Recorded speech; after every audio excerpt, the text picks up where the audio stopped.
Shalom, shalom, bonjour à tous, que Dieu vous bénisse. Ce matin, nous allons parler de la mission de Jésus, que beaucoup ne connaissent pas, bon, moi c'est une petite confusion dessus.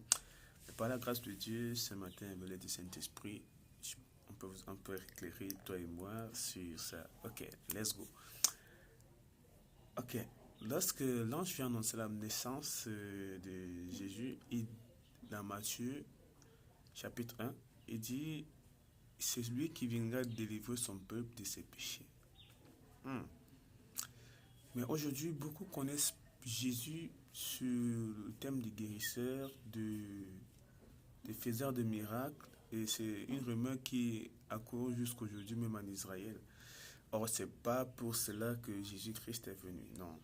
C'est pourquoi, même après avoir manifesté certaines guérisons, certains miracles, après chasser les démons, il disait à certaines personnes de ne pas aller se montrer, de ne pas aller faire la propagande de ce qu'il faisait. Non.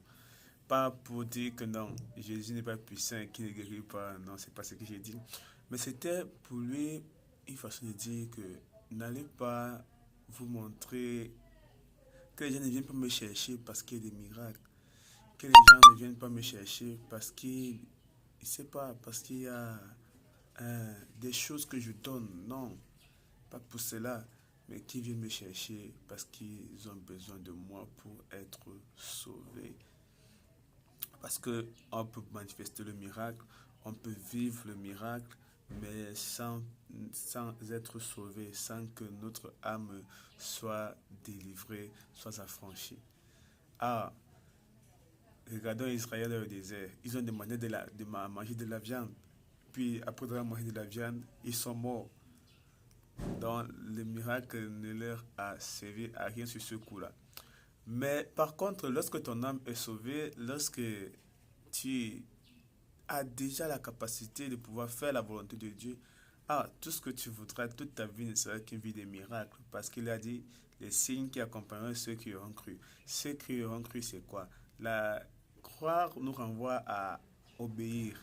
Croire à la promesse, c'est encore obéir pour obtenir la promesse. Donc, lorsque tu feras de Jésus, pas seulement ton sauveur, mais ton Seigneur, alors tu verras des choses extraordinaires se passer dans ta vie. Ah oui, parce que la vie véritablement d'un chrétien, c'est le miracle. Donc, bien-aimé, ne viens pas à l'église, ne cherche pas Dieu parce que tu veux le miracle, mais cherche le cœur de Dieu. Et tout ce que tu voudras te sera donné.